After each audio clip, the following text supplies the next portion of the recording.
bottom line is you're here on yet another big festival. What's been your highlight of 2019 so far? The Who. Was that the highlight, you think? I mean, this week's been pretty awesome. Like, we went number 1 this week, and we're unsigned, and we're all kind of like can't believe it. So that's got to be the highlight. Yeah. Honestly, today was one of the best shows we've done too. Today was a highlight. Last night was a highlight. Yeah, last night was killing. Where were we? Columbus, Ohio. Columbus, Ohio. Right. Yeah. Thank you, Cleveland. Yeah. But thank you, Columbus. Yeah, my bad. Yeah. Last night was hype. Man, we broke a merch record for our own sales.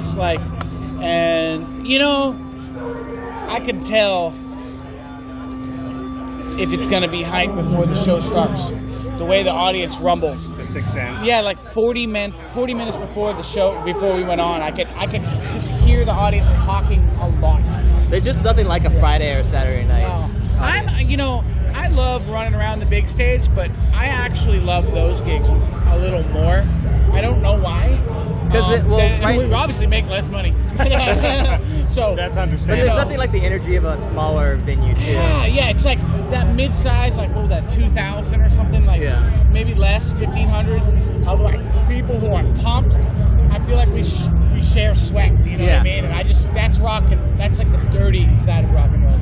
Well, you used a magic buzzword before, which is unsigned. We're at number 1 and we're unsigned. Yeah. Do you want to be signed, or do you see more potential in being your own industry?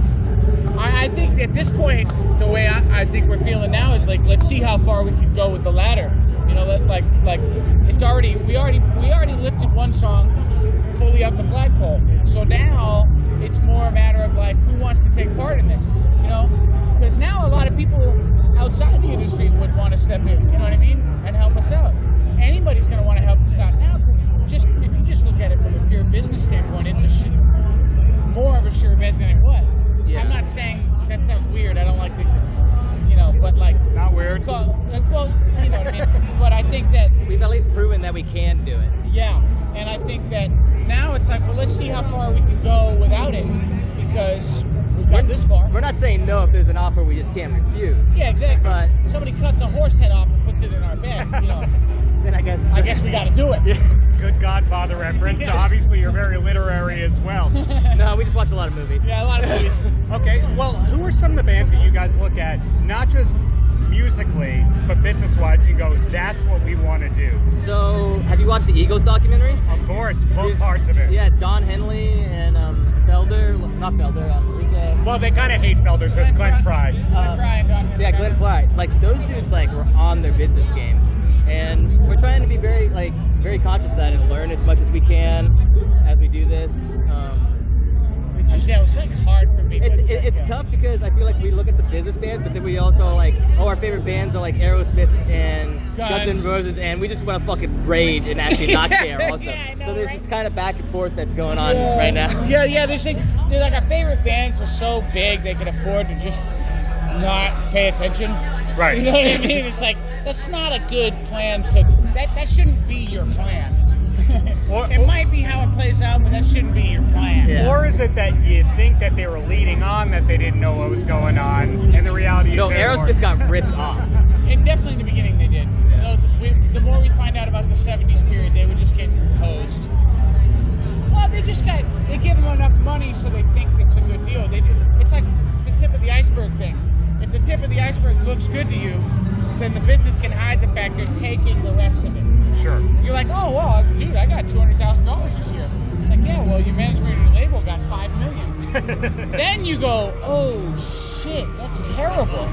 What I thought was good is now terrible. So hey, we're really fortunate. We have a manager who's just a legend in the industry, and he was a friend of Mark's before he started managing us for years, and we really trust him, and he's shown us the ropes. He was a huge promotion guy at Geffen, and just he helped break Guns back in the 80s and the Aerosmith revival and Black Crowes. And which manager is this? What's which his manager?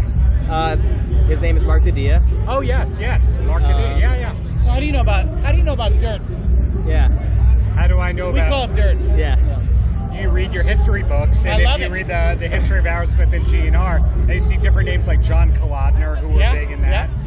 Okay, so you're starting off at a good level, and then is that how Heidi is your publicist? Absolutely, yeah. Okay. And speaking of surreal moments, like Tom Zutaut came to. We were hanging with him earlier, actually. He signed GNR for those who do not read nerdily like we do. Yeah. And Motley Crue. Yes. Yeah. He's responsible for the 2 most decadent bands of the 80s. Absolutely. So, bring He things. loves us, and he's a great guy, and he seems like a sweetheart. He gives us advice about how to, pitfalls and things he did wrong.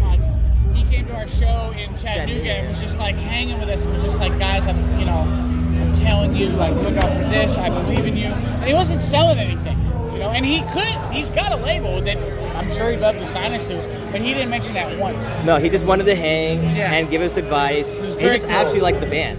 Yeah, he actually likes the band. Well, then bring everything full circle. Yeah. People just know you for your music right now. Yeah. Is there a lot of life outside the band? What does that mean? Is the band everything you do 24/7 a day? Or is there secretly someone in the band who's a gamer? Is there secretly people? Well, Mark's a gamer for sure. Well, he plays sport. He's got a scheduled match. Yeah, with he's his a cousin hockey guy. Yeah. Which is actually how we met our manager. Yeah. Was playing and then skate in LA. Sort of owe our career to hockey a little bit. No, there's just this weird connection between people, and especially in LA, it's under the radar, but there's a lot of people in the business who play hockey. I never would have thought of it, but because the stereotype of hockey in America is that it's the least popular sport. Right. But we're uncovering it, especially now that we've been on the road. Everybody's into hockey. Dude, that's part of so the Live Nation, one of the heads of Live Nation, saw us at the Who. We got that gig, but he was at the Who gig, and he saw us and liked us, and him and Mark ended up going upstairs and watching hockey and drinking wine together after the show. And now he's a huge fan of the band. Big for him. But our manager plays hockey. That's how he met Mark, and he was just a friend of us for years, and didn't take us seriously because he shouldn't have. We were really not. Our shit wasn't together. And then, once it was, he proved to us that when he's serious, it's for real. And that's 2 years ago when we got Corey, when we wrote the right song. Sure. It's almost like we spent a few years playing covers in obscurity, and kind of being like, man, imagine if Mark Didia managed us. Got it, but he's just your buddy at hockey. It was kind of, and to give it some context, he wasn't the only big deal at this hockey league. I mean, dude, Jerry Bruckheimer was playing hockey. We met Cuba Gooding Jr. used to come he licked my girl at one of our gigs. Yeah. Of course he did. Yeah, you know about it. You heard He was about just it. sitting next to her and just goes, licks her arm. Yeah, he's a crazy. And I can't get mad at him. He's fucking Cuba Gooding Jr. I'm like, that's kind of awesome, And Dave. he didn't know. So it's cool, So there's all these crazy motherfuckers, big time playing hockey with Mark. And so Mark Didia was just kind of another big deal, and we were just like, oh well, that'd be amazing. And really, it was once we played him a good demo of When I'm Gone, everything changed. And we had to get Corey, and we had to get a good name, and that all happened 2 years ago. So it was kind of like, I guess. Well, we got if there's a Corey point and the name too. Yeah. If there's a point to this rant, and I would not call it a rant because there's a lot to learn from it. But go on. If there's a point to this rant, is that we've got. He's a friend, and it feels like family. Like when we first played this first Slash gig, which was really our first gig in Phoenix. We finished. We're hanging out watching Slash. Everyone's buying us shots, and Mark Didia, I kind of bumped into him while we're selling. Merch is going way better than we anticipated. He thought we were going to sell 5 shirts. And credit to our singer. Our singer was like, no, I'm bringing a ton. We sold it to him. But he just bumped into me randomly on the audience. He's like, man, this just feels right. And I think it slipped out. He was like, I love you, man. And that's when I knew. I was like, that's something special going on here. Like something more than just landing some big fish who wants to screw you over in LA, which is everyone in LA. Well, being respectful of your time here, I'll ask the closer, and that's any last words for the kids? Keep it dirty. Keep it dirty. Learn only what you love.